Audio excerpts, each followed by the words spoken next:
Right. Welcome to this discussion of our editorial analysis of the important editorials for the month of December 2024. So we'll do this in two halves, right? As much as possible, we shall try to complete it in this session, right? And whatever is left out, we can see it tomorrow at 11 a.m. Okay. Sorry for the delay, right? There had been some technical glitches which resulted in some 10-minute delay, right? Now that we have started the live, let's go directly into the topic, right? So the first editorial that is important for the month of December, it is regarding how the oceans have played a mitigating role in ensuring that the greenhouse gas increase, which is due to, of course, anthropogenic reasons, we have increased the amount of greenhouse gases in huge amounts, right? If you compare it in 1750, that is prior to industrialization, the parts per million of carbon dioxide in the atmosphere, it was around 200, right? And as of today, carbon dioxide, how much is it present in the atmosphere? It's around 430 parts per million, right? So concentration of CO2, not only CO2, various other greenhouse gases has increased, whether it is methane or sulfur hexafluoride, hydrofluorocarbon, whatever it may be, calcifying organisms like prawns, shellfish and all, they have had their shells dissolve. So all these problems, oceans, in aiding us, it has suffered from a lot of problems. Now the article discusses about various remedies that have been there, that mankind has thought of in order to solve this problem, right? One is biotic, the other is abiotic. The editorial discussed this in detail. So biotic approaches, it takes advantage of the living systems like mangroves and algae, so that they will be promoted to grow and they'll absorb the excess carbon dioxide. Abiotic approach, it involves manipulating the physical chemical properties such as ocean alkalinity enhancement, right? And all these things. Now the article says that the biotic ways of doing this, it is not that much effective, right? So that will result only in an additional 1 billion ton of CO2 that could be sequestered every year. In contrast, the scalability as well as the effectiveness of the abiotic systems, it's quite high. If done appropriately, it can sequester 7 to 22 billion tons of carbon dioxide per year. So the author is vouching for this abiotic technique, and he is given this data. If we want to ensure that we are going to keep our warming below 1.5 degrees Celsius, right, we need to cap carbon dioxide at for 570 billion tons of CO2 and achieve net zero by 2050, right?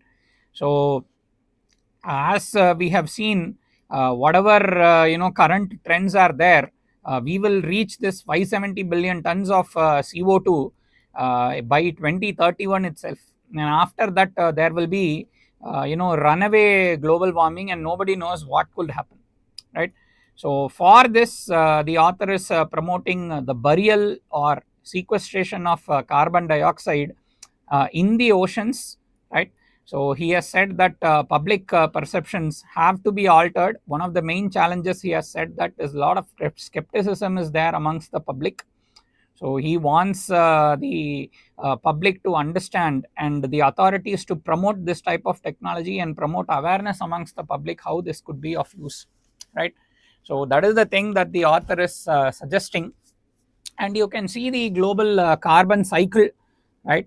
How much amount of organic carbon is there in the oceans, how much is there in the atmosphere, all these things you can just go through it. And questions like these can come up in mains, right? Critically evaluate the potential of marine based carbon sequestration in achieving net zero. So you have to talk about both biotic as well as abiotic. You have to give their advantages, right? And you also can mention what are some of the issues that are there with them, right? Which we have to work on so that this technology comes to fruition, right?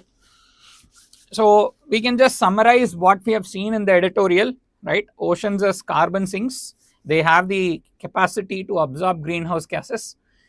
They play a crucial role in global carbon budgets. They reduce atmospheric CO2, right?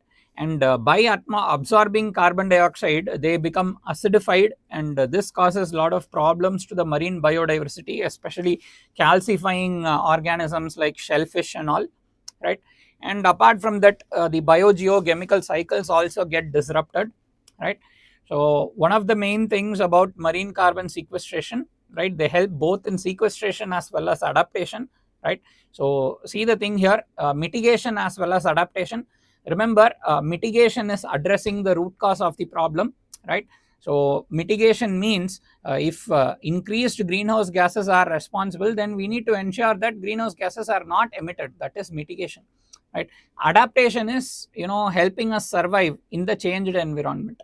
For example, if sea levels have risen because of the increased greenhouse gases, now if I am living in the coastal area, I have to adapt. So I'll probably build my houses on stilts, right, so that the flooding and all can be, I can live with it, right. So that is the thing with respect to mitigation and adaptation. Adaptation helps me survive in the changed environment. Mitigation helps to address the root cause of the problem, right.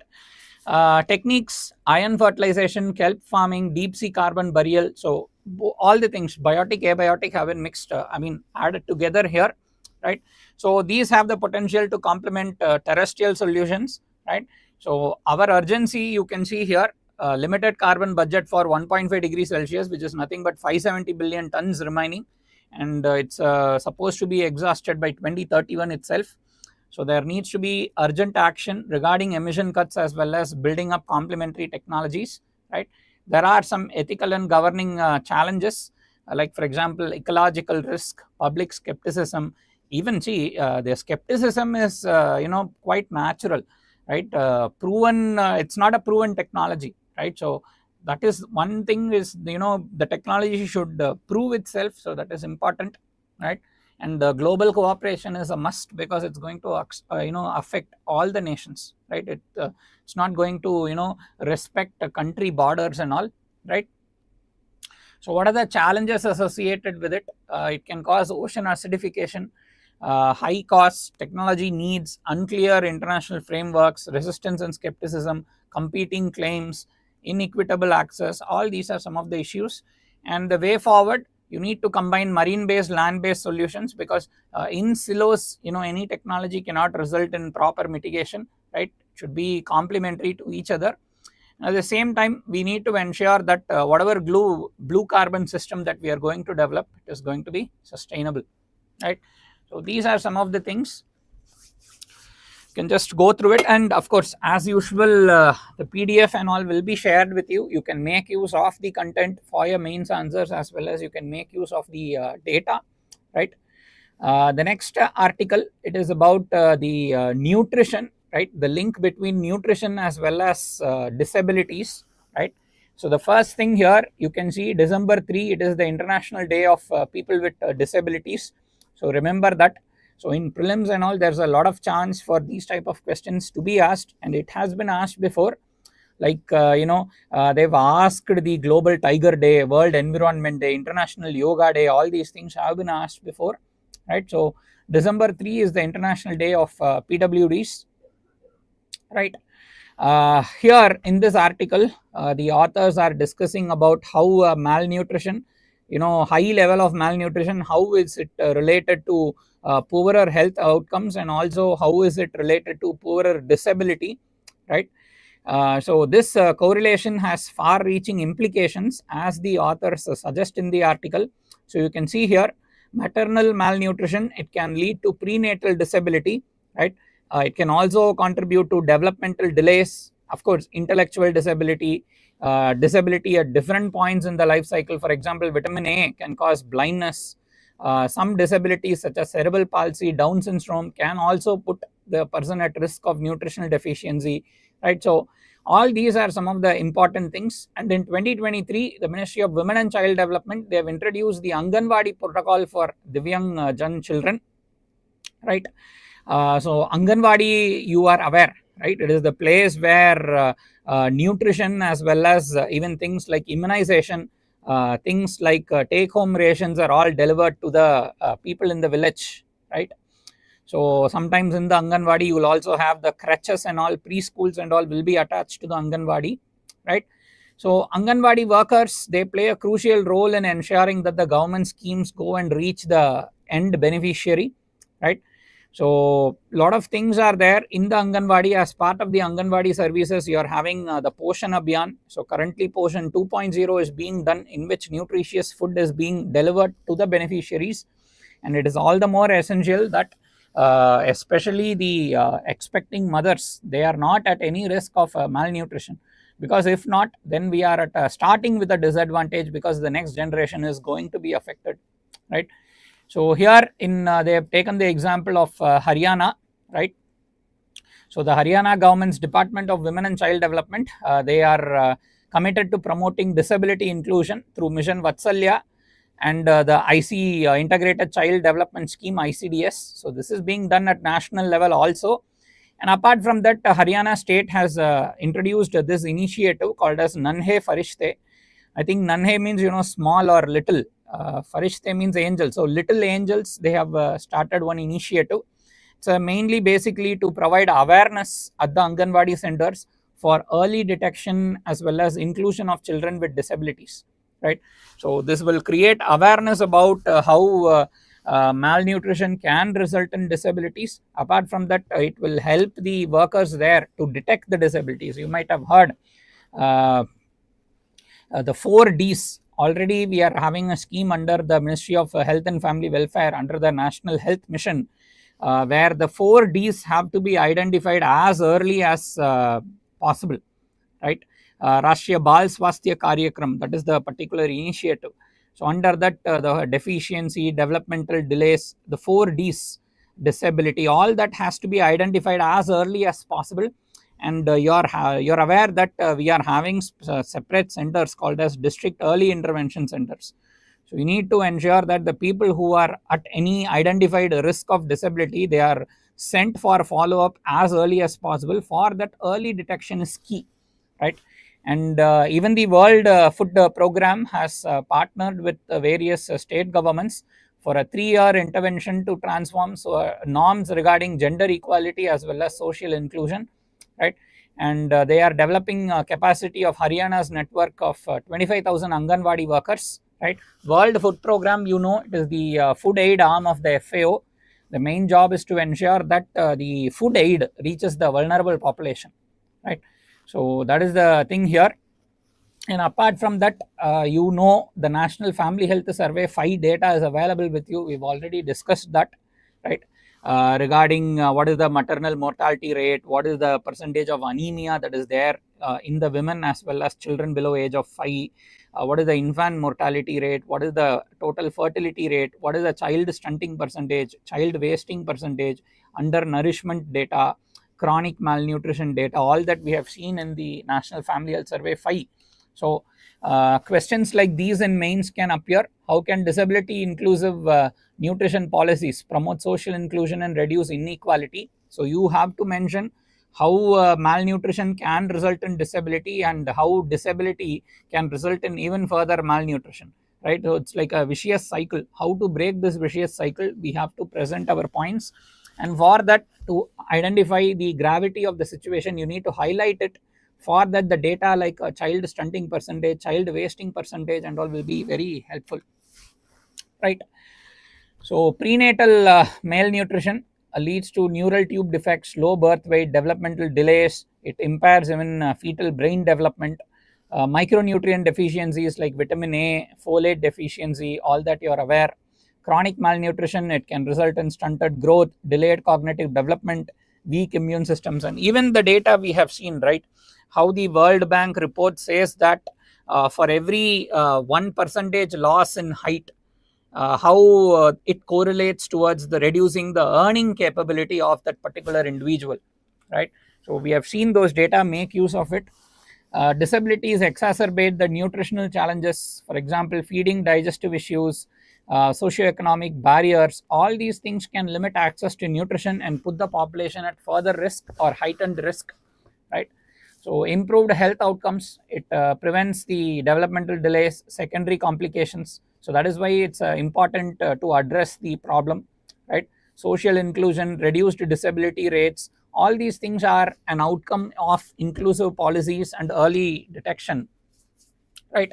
So Anganwadi workers, how they play a key role, it is given here on your screen. They play a key role in ICDS implementation, portion tracker data updation, government schemes assistance, as well as creating awareness among the beneficiaries, right? So that the scheme can go reach the targeted people. They also provide educational, medical, welfare support to the people, right? So disability inclusive guidelines, you might have heard of this, right? The right of people with disabilities act is there, so that point you can mention, right? Divyang protocol 2023 early identification referral services that are currently being done. Nanhe Farishte podcast, this is an example of Haryana's initiative, you can mention it if you want.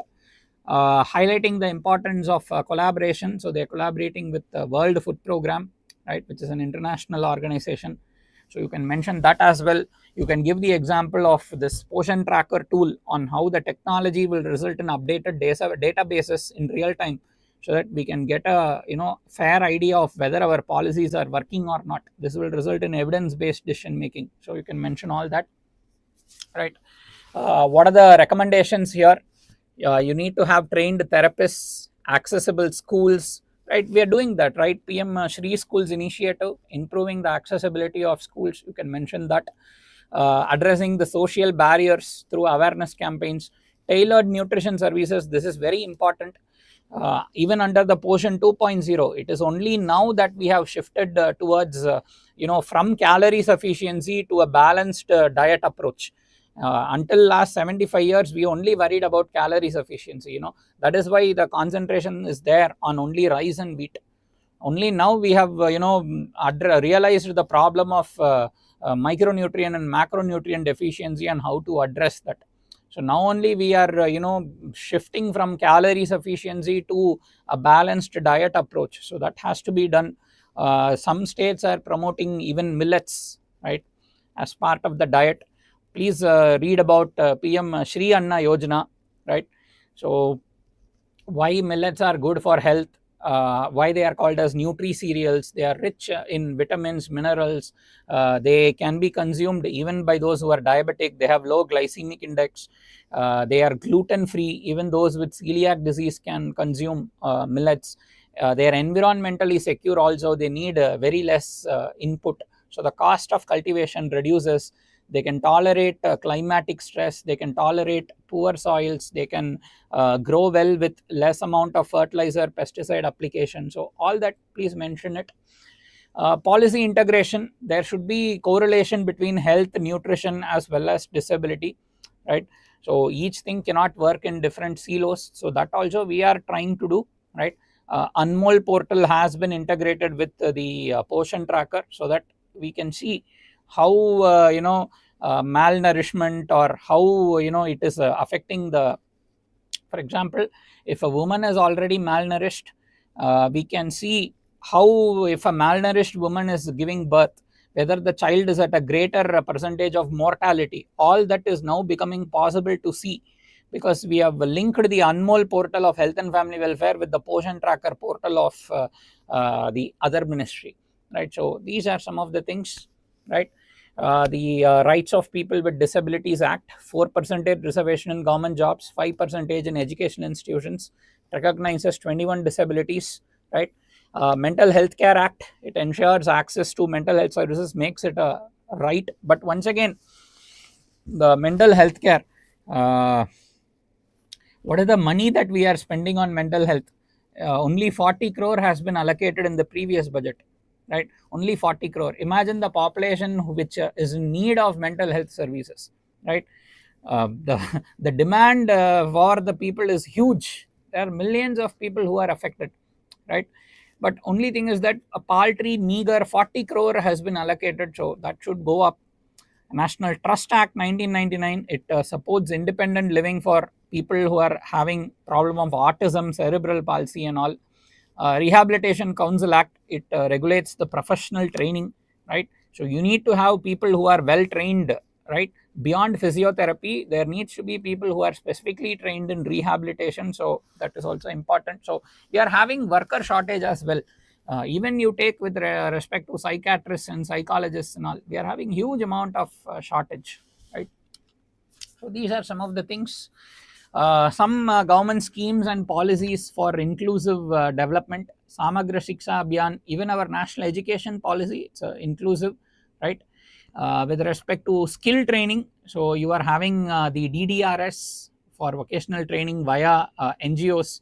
You can even mention the Deen Dayal Upadhyaya Gramin Kaushal Yojana. You can mention that as well. National Rural Livelihood Mission, you can mention that as well, right? Ajivikas, you can mention that as well. Asim, you can mention that as well, right? So National Action Plan for Skill Development, right? It will ensure that whatever skill training we are providing, it will be in line with the National Skill Qualification Framework. So go read about that. Reservations and employer incentives, so that they recruit the people with disabilities. Indira Gandhi Disability Pension, assistive devices under ADIP, right? Rashtriya Vayoshri Yojana, Avyay, all that you can also mention. That is for assistive devices for the senior citizens. You can mention that also. Unique disability ID for the people who are having the issues, right? Health and rehabilitation, Ayushman Bharat coverage is there. We already saw that early identification via NHM, right? Rashtriya Bal Swasthya Karyakram, right? District early intervention centers, you can mention that. Accessibility initiatives, Accessible India campaign, so as to make sure that the public infrastructure is disable friendly, mandatory audit for public spaces. So all these things can be mentioned, right? The next article, it is with respect to our judiciary, right? We are aware that there are huge backlogs with respect to the number of cases. Even in our lower judiciary, there is a huge vacancy of the judges as well, right? Even in high courts, there are a lot of vacancies that are there, right? So this article says that if you are going to evaluate the performance of a judge depending on how many cases the person is going to dispose, it can result in affecting the quality of the verdict, and it can result in reducing the fairness, and it can result in verdicts where even the not guilty can get punished, right? So that is what this article explores, and it's quite rightfully so, right? Judicial system, it's quite complex. You have judges, you have lawyers, you have litigants, you have court employees. All of them have their own different mindsets, right? And when they all come together, a system is deemed to be slow, right? So we need to speed up the thing, but once again, we cannot simply evaluate the judge only based on the disposal rate, right? So lot of times adjournments and all, it happens because the investigative officers, they need some more time to strengthen up their case. So that is the thing, right? And recently, to bring down the pendency, a lot of initiatives have been introduced. We can discuss that. Faster, that is one initiative. Supace, that is another initiative. We'll discuss that in detail, right? So these are some of the things that is explored in the article, right? So questions like these can come in mains. India's judicial reforms must balance efficiency with fairness, critically analyze the systemic challenges, and suggest innovative solutions. So Supace, Faster, you can suggest them. Emphasizing technology and alternate dispute redressal mechanisms, right? You can suggest ADR as well, whether it is negotiation, conciliation, arbitration, all that you can suggest, right? So what is Project 39A? 39A, it is an initiative by National Law University, Delhi, under Article 39A of the Constitution. See, Article 39A, it's just fairness between both men and women, right? Both men and women need to have an adequate means to livelihood. So under that initiative, they are doing this. And NLU Delhi, it's providing free legal aid, and it is also doing policy research, right, on issues like death penalty and all. So it advocates criminal justice reforms, integrates forensic science, ensures justice for marginalized communities, addresses under trial delays, mental health issues, right? And associated with this, you can also mention the LSA, right, Legal Services Authority Act, right? Under that, how NALSA, the State Legal Services Authorities, District Legal Services Council, all that, how it is created, that and all you can mention, right? How free legal aid is being provided, right, under the Legal Service Authority Act, right? If you're earning below a particular income, so you are given free legal aid, you can mention that also, right? So judicial appointments in India, Supreme Court judges, they are appointed under Article 124, right? High Court judges under Article 217, subordinate judiciary recruited through exams, right? Article 233, 234. Collegium system, so you might have heard of this, right? Both pros and cons can be said of the collegium system. It ensures judicial independence, but at the same time there is allegation that it's not transparent, and to make it more transparent, the NJAC was passed, but it was struck down once again, telling that it is not in favor of judicial independence, right? So that is the thing. Basics of Indian judiciary, you can just go through it, you're aware of this, right? Supreme Court at the apex, followed by the high courts, and then subordinate courts. It's the same set of courts are going to have a say on all the cases, right? It's not a separate judiciary, it's an integrated judiciary, right?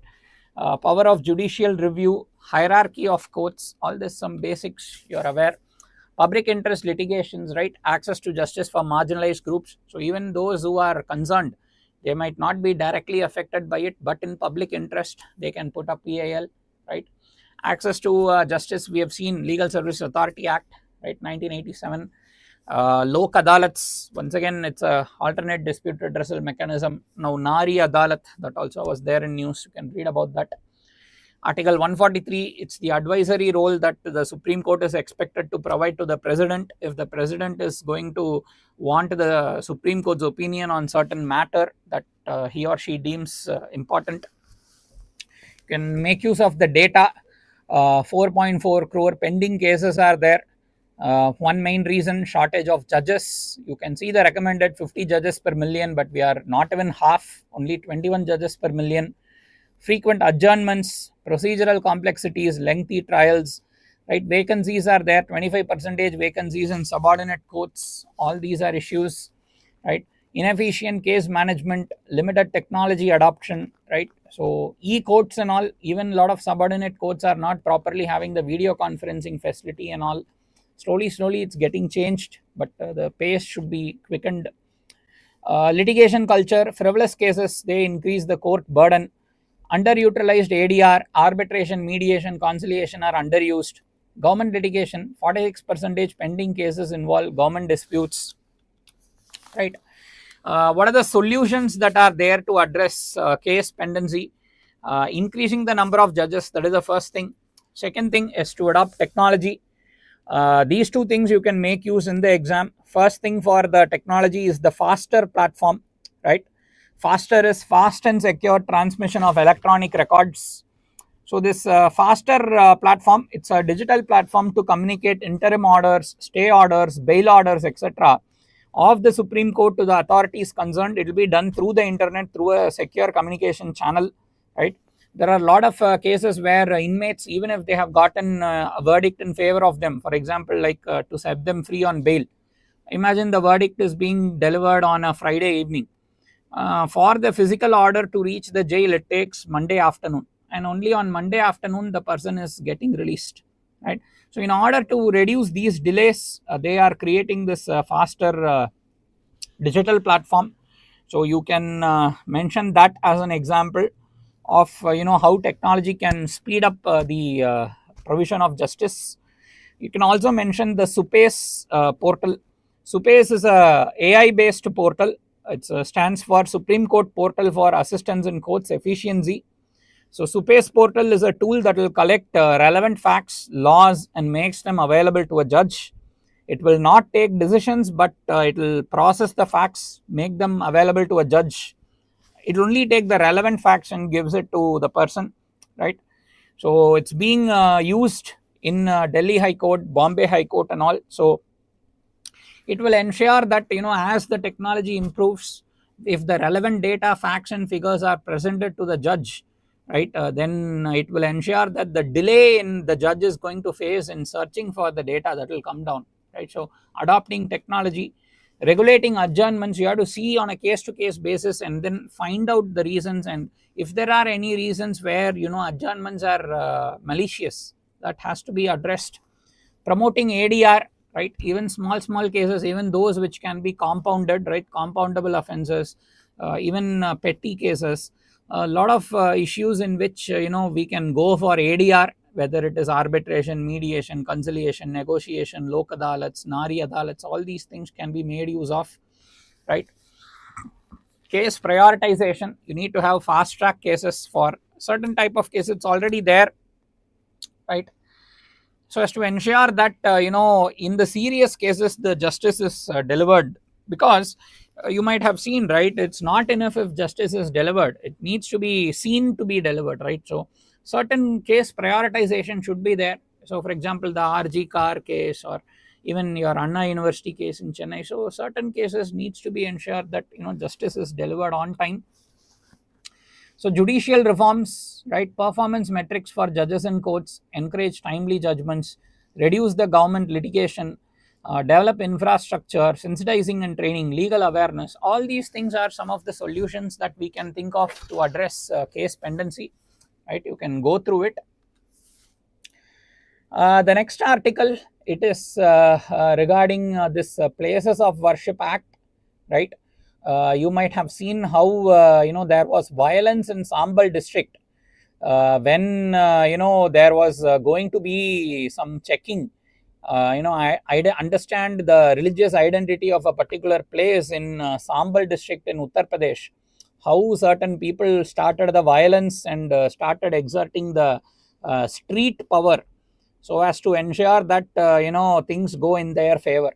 First of all, such type of show of strength on the street, the liberals, I think they would agree with me when I say that such type of actions don't have any place in a civilized society.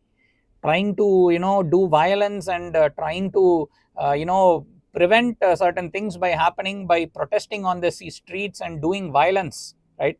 It resulted in death of 4 people as well, right? So anyway, Places of Worship Act 1991, it was introduced, as we can see, in 1991 in order to ensure that the places of worship will remain so as it existed on the Independence Day, right? And it prohibits any court from examining whether any place of worship had been altered since that date. Okay, so even whether it is being altered to another religion or within the same religion to another denomination, whatever cases that are pending in the court also will lapse, and excepting Ayodhya, no more such suits will be entertained by the courts. That was the law, that is its statement and purpose, right? The Ayodhya case, we are aware, the verdict has already been given, right? But a lot of criticism is there regarding the Places of Worship Act, how it prevents a particular religion from reclaiming their places of worship that had been taken over by different peoples in different points of history, right? So that is what the article is talking about, right? So you can just go through it. So questions can be asked in mains. How Places of Worship Act upholds secularism in India while addressing challenges posed by communalism and judicial interventions in religious disputes, right? So that is the thing, right? The biggest problem, I think, is the lack of honesty among the so-called historians. Their view of secularism always has one particular community as the villain and one particular community as the vulnerable. As long as they are not going to address secularism in the truest essence, if they are going to address secularism only in a one-way street, that is the problem in the society, right? You can take, for example, the Kashmir, how the Hindus and Sikhs were driven out of the Kashmir Valley. We do not discuss that in the name of communalism, right? You might can think of it yourself. When you say about communalism, always it is the majority community that is there in any country is always seen as the villain. That is the problem that has creeped into democracy. Unless democracy does not address this problem, there will be a lot of people who are by nature good but will talk against democracy, because democracy is emasculating and insulting the majority community wherever it exists. And the democracy has been hijacked by those people who want to propagate their propaganda, not actual facts, right? So this is very important to ensure that true secularism is followed, right? So you can see here politicization in the name of religion. You can think of Shah Bano case, right? How nothing more talks about politicization of religion than Shah Bano case, right? So it undermines secularism, prioritizes one community over another. You can once again think of Indian constitution itself. The majority community cannot own its own places. It is owned by the government, and the government can decide to do what they do with the land of the temples, right? And all of the acts, whether it is the right to education act or whatever it is, it applies only to the majority community. The constitution is blatant in its prioritization of one community over others.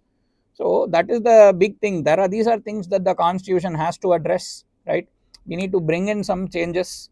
So this results in what? It results in discrimination, and it results in equality being weakened, right?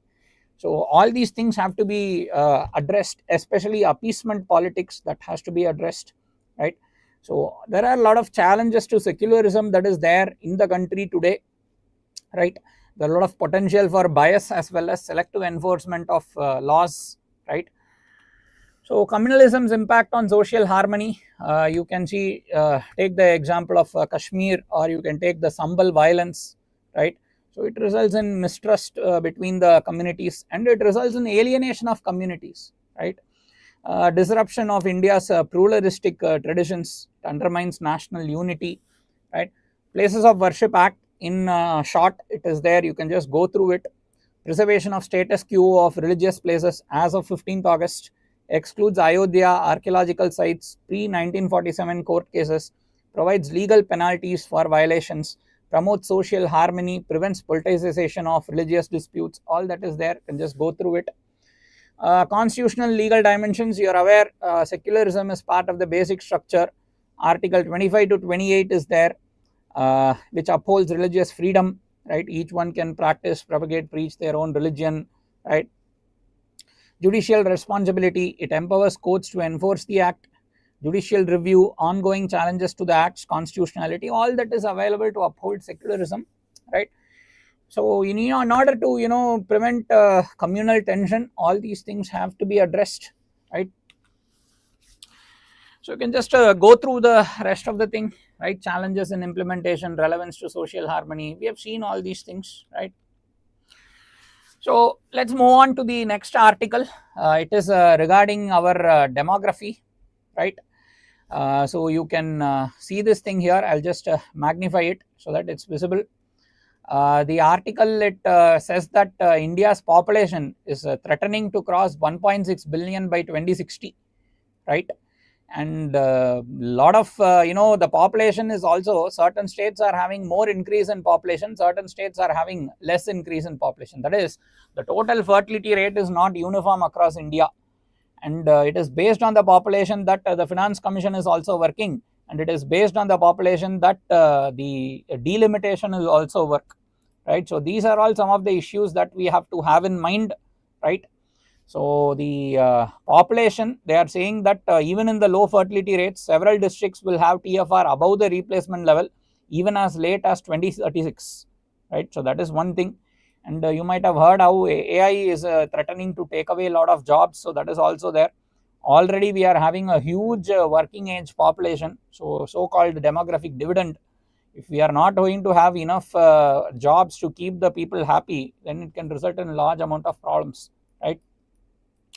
So these are things that are discussed in the article, right? So we can just summarize it. Questions you can have like this in mains: the greatest resource of any nation is its people. However, without effective management, population growth can become a liability, right? What use is people if they are not having the proper capabilities instilled in them, whether it is provision of health, whether it is provision of education, whether it is provision of skilling, whether it is provision of employment opportunities, whether it is providing them the particular initiative and freedom to pursue what they deem worthwhile. If an avenue is not there for that, then it can result in discontent among the people, and then it can cause lot of problems, right? Communal tensions and all sorts of things. right? So some basic data, total fertility rate and all, it was asked. Two questions had come in 2024 prelims. What is fertility rate? The definition was there in one question.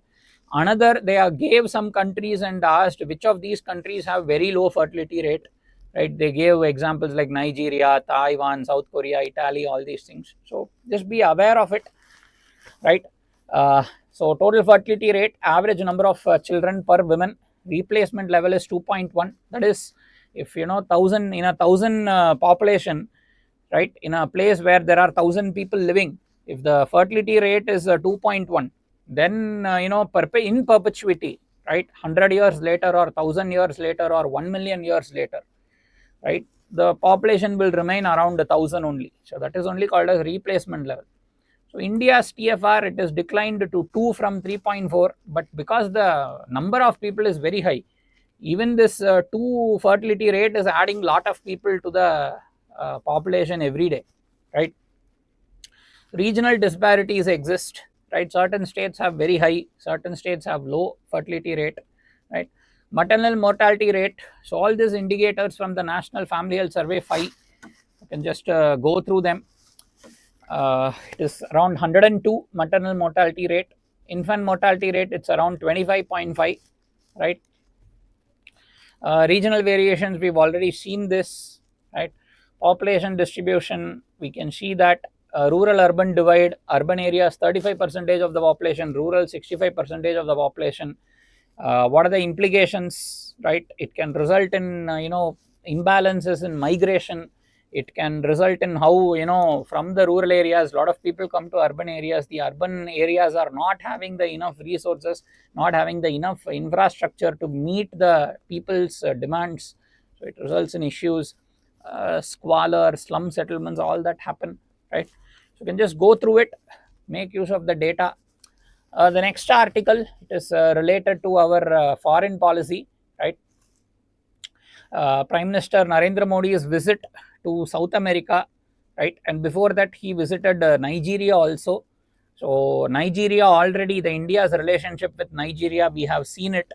How companies like Bajaj, how companies like TVS are dominating the market in Nigeria. How we are having a very good positive balance of payment trade with Nigeria. How private companies have, Indian companies have invested more than 25-30 billion dollars in Nigeria. How Nigeria provides a huge market for Indian goods, right? How Nigeria is so big that we cannot simply talk to them through the India African summit. Nigeria needs to be given separate special focus, and even the Africa India summit is not being held frequently. I think only 3 times it has been held over the past 15 years, right? So all these are some of the issues that has to be addressed, right? And Nigeria and India, we have a huge potential for collaboration. Both of us, huge population, democracies, they're all diverse societies, all that is there. And the Nigerian government has responded very positively to the Indian government as well, with the Prime Minister being given an honor as well, right? So we need to double down. And there's been criticism of India in the past that we do not walk the talk. So time is now, we need to walk the talk, right? Beyond simply summits and statements, we need to actually do something on the ground, right? That is the thing with respect to Nigeria, right? A lot of potential is there. We need to actually get down to business, like how China is doing, right? The other thing, it is with respect to the G20, right? So G20, it is being held in Brazil, right? And on the key issue of hunger and poverty, the Global Alliance Against Hunger and Poverty has been launched. It will serve as a platform for mobilizing finance and knowledge on a wide scale, right? Regarding sustainable development, G20 reiterated its previous position, but failed to make headway on climate finance, right? So all these things are some of the things. G20 has called for early implementation of effective multilateral development banks, right? How to reform them. So these are some of the things that are there, right?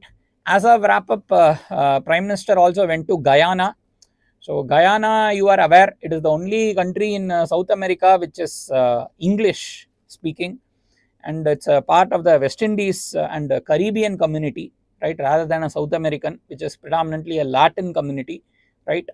40% of Guyana is of Indian origin, so a lot of scope exists for deepening our ties, right, so that there will be mutual benefit for both the countries, right. So 7 pillars have been proposed to deepen cooperation between India and Guyana, covering capacity building, agriculture, food security, renewable energy, climate change, innovation, technology, trade, cricket, culture, oceans, medicine and health, right. So all these things have to be addressed on a basis where common interests of both the countries can be served, right. So this is something that we have to do so that we can have a good diplomatic relation with various countries. So if we want to become a great power, like how we are having a global power, all these things have to be addressed by us, right. So questions can come in mains. Analyze the significance of the Prime Minister's visit to Nigeria, Brazil, Guyana in the context of our foreign policy objectives, regional partnerships, global diplomacy. Highlight its implications for India's role on the global stage, right. All these countries are developing countries. All these countries are going to be affected by climate change, right. All these countries, they belong to the global south. So all things you can mention, right. So Nigeria, strategic partnership, development collaboration in a geopolitically significant continent. Brazil, part of G20. Guyana, boosting diaspora ties, right.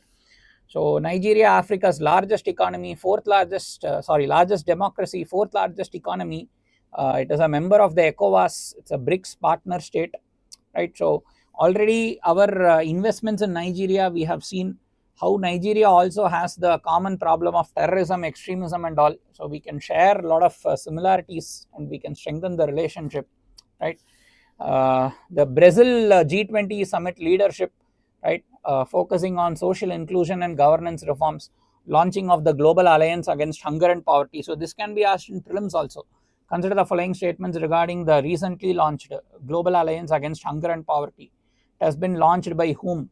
What are the main points under that? So 2-3 points they can give, or 3-4 points they can give, and the options you have to choose, right. Either it can be 1 and 3, 1 and 4, that type of thing, or it could be only one statement is right, only two statement, in which case you can't eliminate the option also. So study about it, right.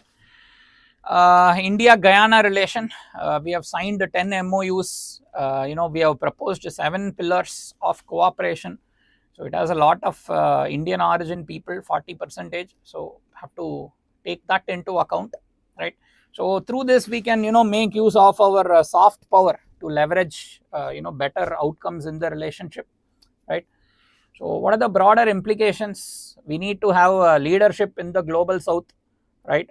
Like how we have done in the past as well, voice of the global south summit, that is there, where India conveys to the global south that it is receptive to its needs, and how India conveys the interests of the global south in international forums like UNFCCC, UNCBD and all, right. Boosting the partnership for economic betterment of both the countries. Both the countries, again, once again, right, all these countries are in global south, so ensuring reduction of poverty, hunger, all these are important, right. Economic and strategic influence, once again, we have a good chance to promote renewable energy, digital transformation, because digital transformation and all is something where we are good at, right. Financial digitization, all these things, right. Boosting defense ties, all these things we can put as points, right. So these are the areas of improvement. We've already discussed that, right. India needs to walk the talk, right. The next thing, it is with respect to the, once again, bilateral relations topic, India China ties, right. So there needs to be a broader political dialogue between India and China, right. So last 4 years we have not had any bilateral relationship, especially after Beijing's incursion in eastern Ladakh, right, in 2020, the Doklam standoff and all, right. Not only, sorry, not only the Doklam standoff, even in the eastern Ladakh, all these problems that were there, right? The death of soldiers in the Galwan Valley clashes, all that was a tipping point, right? So currently, both the countries they have had the back channel discussions. China is also, reducing its, troop, and they are showing some interest in removing their infrastructure that they have put up in the border areas. But once again, there is a lot of things that have to be addressed before it can be business as usual between China and India, right? One main reason why China is, open to talks, it's because of its economic situation. Already a lot of countries are putting pressure on China. Even US and EU, they are all talking of sanctions as well, right? Despite that, you might have heard China's trade surplus last year, it was around 930 billion, right? And China is desperately trying to ensure that it gets a trade surplus of that amount. And because we have a huge market, China is trying to do it. But once again, once China gets the chance, it will try to snub India, right? So that is the most important thing here. We need to ensure that we safeguard our interest first. Okay. If you see India China relationship, it is highly beneficial to China only, right? They have 100 billion plus trade surplus, right? And apart from that, China, once again, it's a one party dictatorship, so they'll be focused on their particular interest. But we are having the disadvantage of being democracy, where a lot of things get politicized, right? So India and China are not competitors but partners for peace and development. The key to success in a relationship lies in managing the differences in a peaceful manner. Now, once again, it's a question that has to be answered in a balanced manner. Though it might be a naive question, we need to answer it in a balanced manner. We need to highlight how, give examples how we have worked around differences and establishing a decent relationship. At the same time, you need to mention how we cannot have a relationship where we are undercut, especially because considering the trade deficit, considering the militarization that China has done, considering that a lot of parts of India are under Chinese control, considering that they have a powerful military which can easily overthrow us, right, if they want to, right? So considering all these things, we need to highlight these points and say that we need to protect our interest at all cost, right? It is not that we cannot have a diplomatic relationship if one of the countries is working for its interest and the other country is working for values. The other country also should work for its interest only. If both the countries are working on common values and ethics, then such a relationship we can have with the other country based on ethics. One alone is working for protecting their interest, whereas other person is not being a realist and being a naive idealist and working for greater values, means it's a foregone conclusion that we will lose and they will gain at our loss, right? So highlight that those points as well, right? One of the main problems plaguing our foreign policy since independence, first 50 years, is because of naive idealism, right? So we can't make that same mistake again. We can't afford to. Already we are suffering the mistakes done by the so-called leaders of the past, right?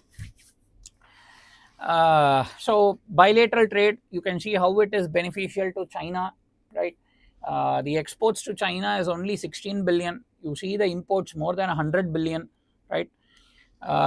There are some initiatives which we have done, PLI, to boost the domestic manufacturing, Make in India initiative and all, right? So quality control, all these things, anti-dumping duty, all these things have to be protected. Recently there was news how Chinese steel is flooding the market. All these things that we have to address. There are some places where we can cooperate which is beneficial, whether it is in clean energy projects, right? So in these places we can cooperate. Militarily, you can see 18th round was held in April 2023 at corps level, focusing on de-escalation, especially in the western sector, right? Once again, reluctantly only China did it. prior to their Xi Jinping meeting Prime Minister Modi, only prior to that they gave in and agreed to back off in certain places, right? But once again, it is not status quo of what happened in Galwan. What the areas that they have occupied, only little bit behind they have gone. Still, some of the areas which we used to patrol are beyond the reach of our patrols even today. So that is the thing.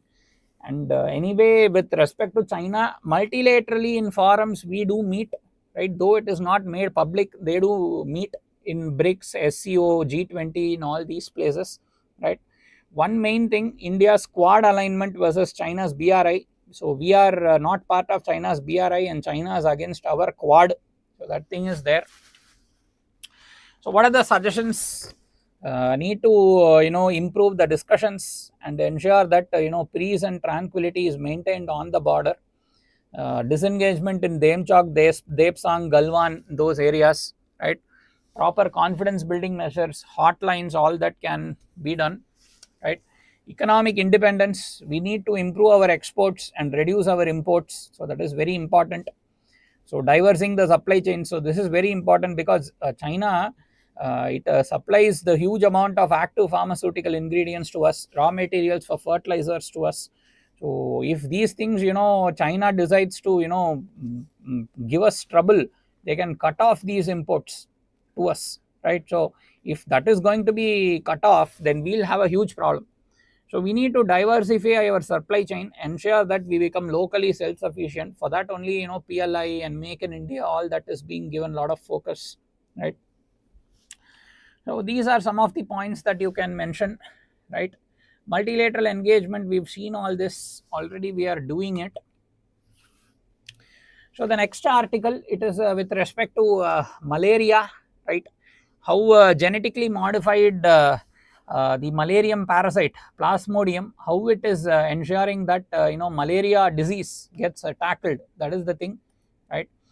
So you can see here what they have done is they have created one genetically modified Plasmodium. It is called as late arresting parasite.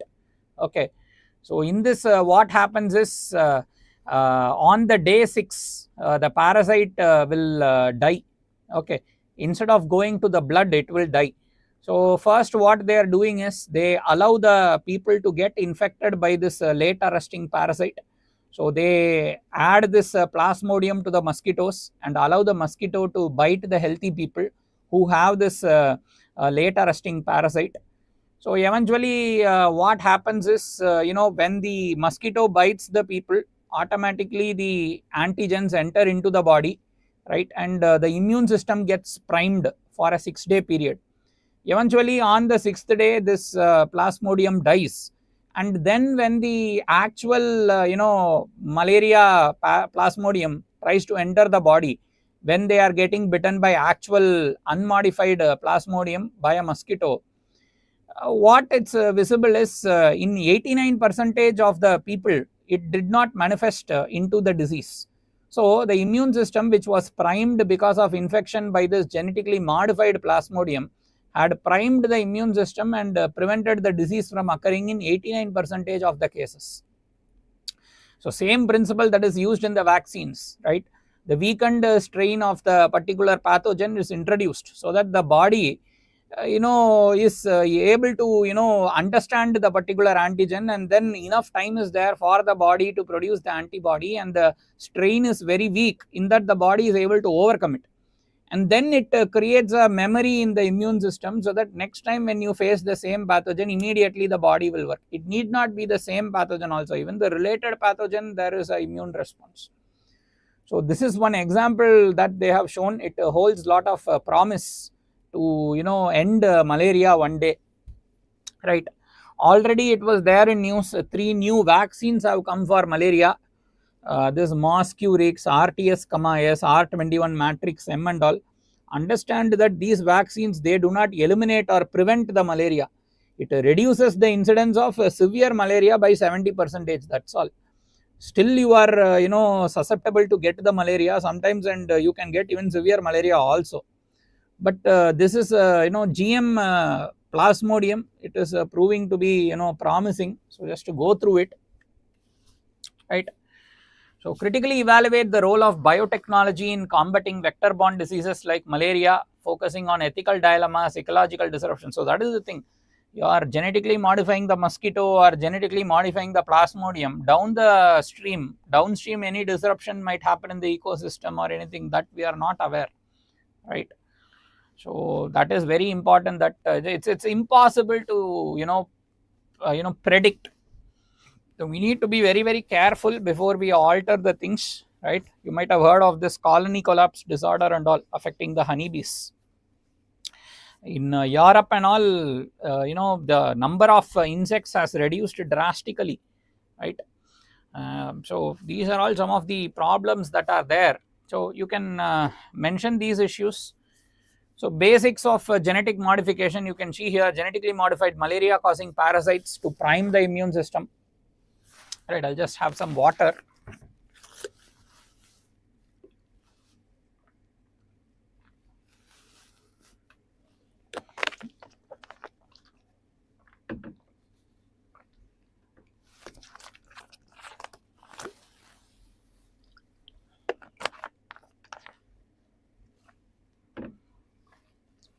Right, so here what they are doing is, it will die in the liver stage itself, they will not progress to the blood stage, right.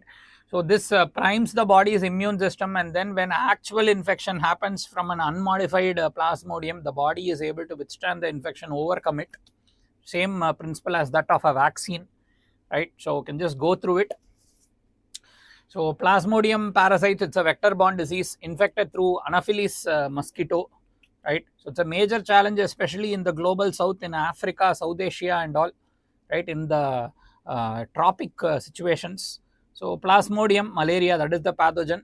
Plasmodium falciparum, plasmodium vivax, plasmodium malaria. So these are the main strains of malaria, right. So high risk groups: children who are immunocompromised, children under 5, pregnant women, right. All these things, fever, chills and all. So the chills, it happens when the malaria explodes the RBC, explodes the river cells. At that time the chills and all happen, right. So RTS, yes, all that we have seen. Drugs which can be given, doxycycline, mefloquine, all these things, right. And this is the life cycle of the plasmodium. This you would have seen it in your NCRTs itself, right. First the mosquito will bite, plasmodium will go into the liver, there it will develop, then the liver cells explode, then it once again goes to the blood. In the RBC again it develops, it explodes the RBC, comes out.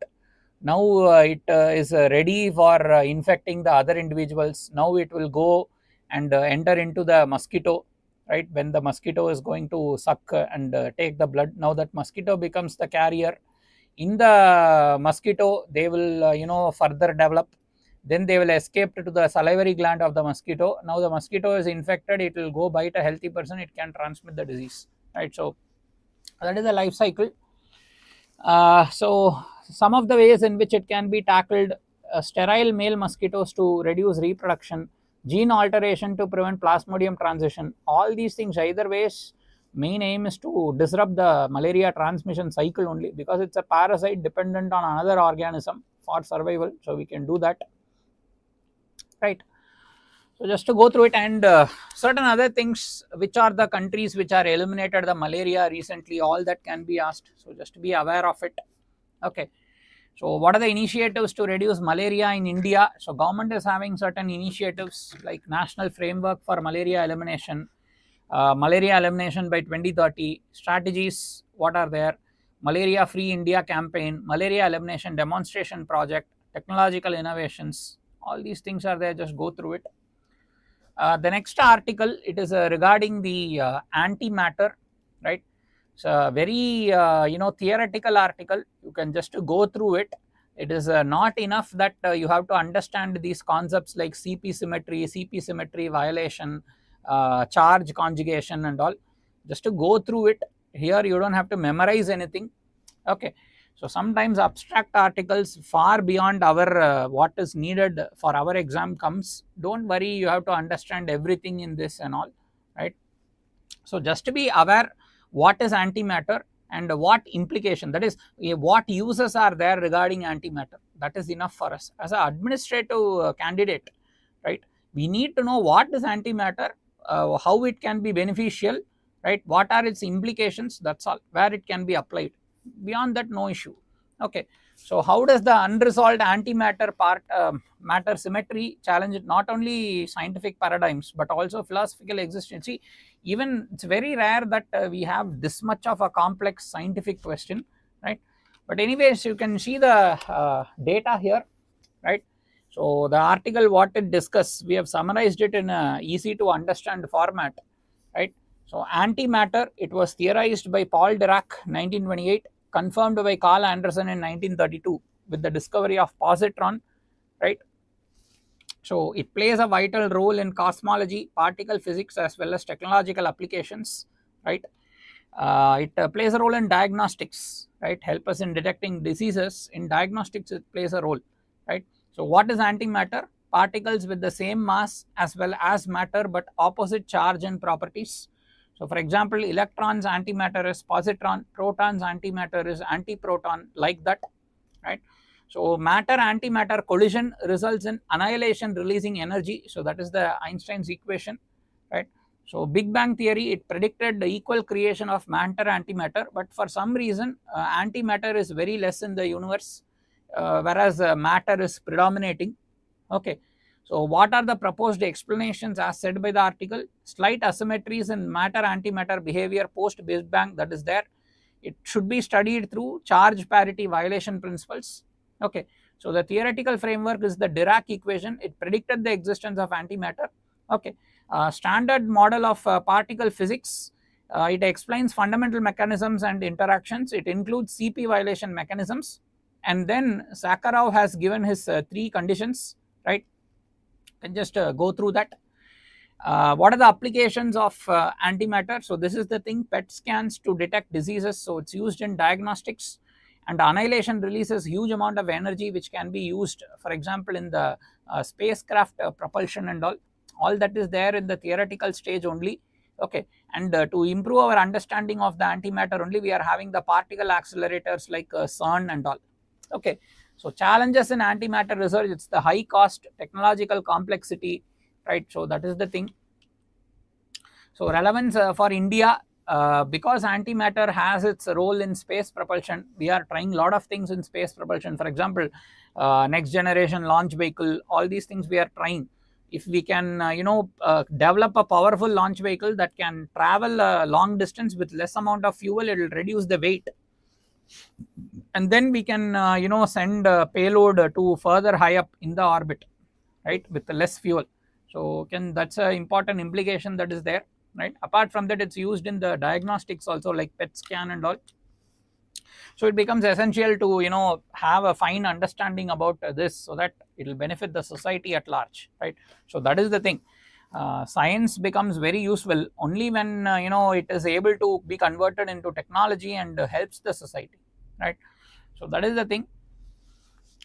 So the next article, it is regarding the work, labor force, self-employment, social security, all these things, right? So we can discuss this article in detail, right? So India is having a large amount of people who are self-employed, and the big problem with respect to the self-employed is a lack of social security. So if you take the working population, right, 60% of them in rural areas and 40% of them in urban areas, that is more than half, they are self-employed. Okay, so that is the big issue. Okay, so because they are self-employed, once again social security becomes a problem. Okay, the next thing, for both rural and urban self-employed, the hours of work, right, so that is varying, and with the varying hours of work, it is difficult to earn the proper wages as well. Okay, and another important thing that this article is discussing, it is with respect to the education, right? The proportion of self-employed with class 12 or above, it is only 17% in 2017-18, and in 2023-24 marginally it has increased to 20.6%. and if you take amongst women, it is even less, only 11.4%. Okay, and the proportion of all self-employed with any formal or vocational training is only 3%.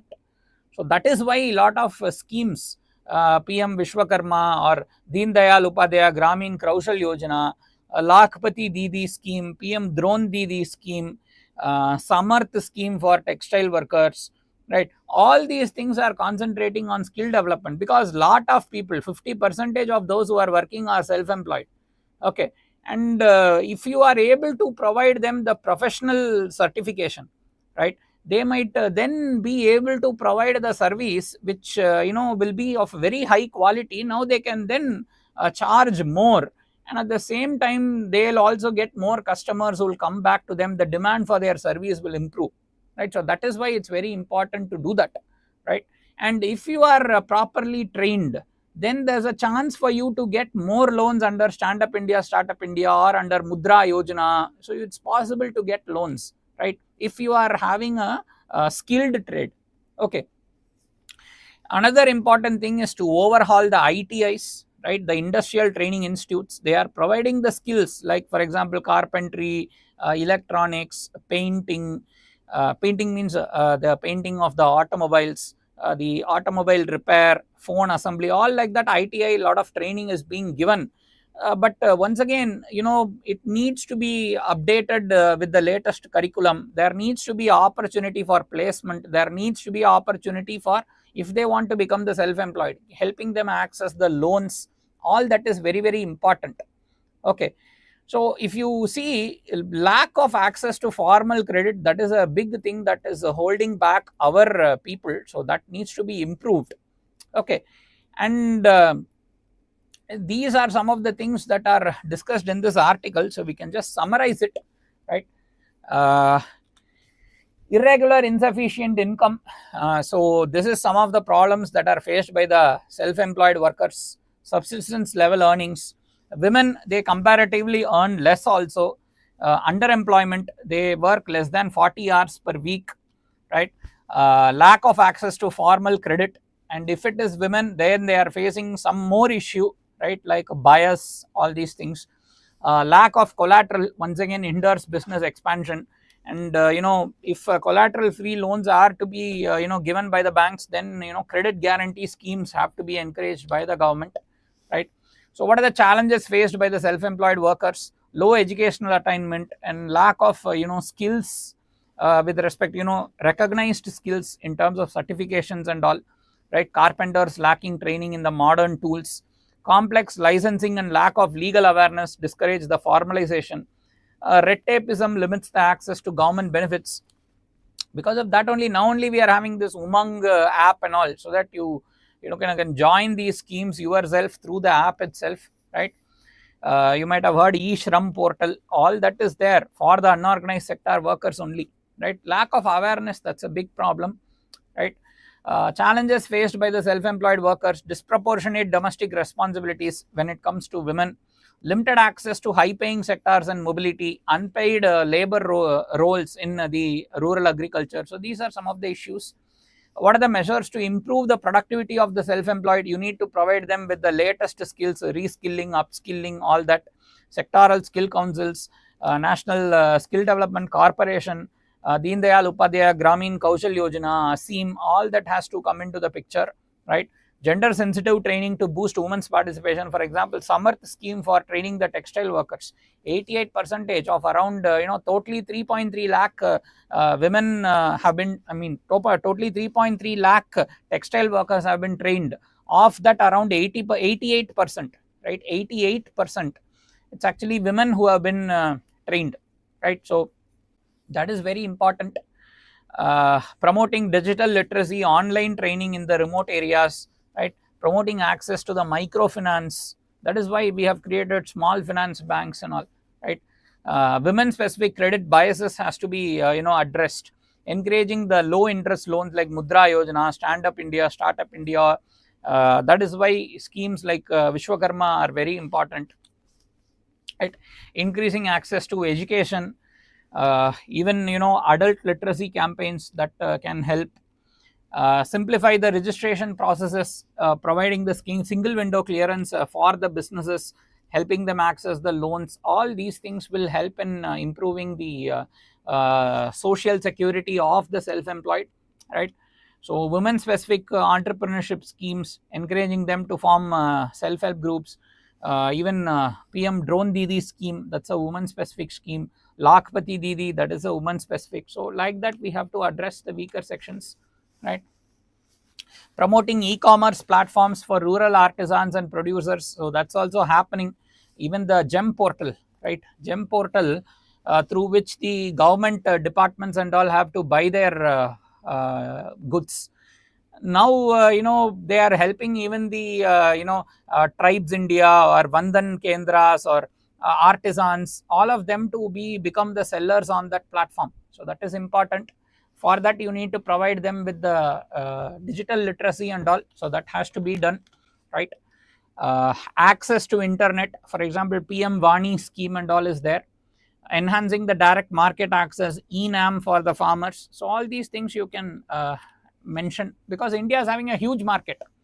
More than 1 billion people are there who are ready to buy, right? So to reach the buyers you need to start coming online. E-commerce is now the thing here, right? So for that digital literacy and all becomes important, right? Focusing on the high potential sectors like agro processing, renewable energy, handicrafts, all these things, right? So agro processing, you have already seen AHIDF is there, Animal Husbandry Infrastructure Development Fund, Pran Mantri Kisan Sampada Yojana, right? Matsya Sampada Yojana, right? Formalization of micro food processing enterprises scheme, all that is there, you can go through it, right? So these are some of the points, right? I think we can stop here. So it's been 1.5 hours, right? The rest of the things I think we can see it in the next class, right? So if there's any questions, of course you can put it in the YouTube comments, we'll address them. And another important thing, ensure you make use of this PDF, and if you are writing any answers and then you want us to evaluate, do put them in the comments, we'll get back to you, right? Thank you.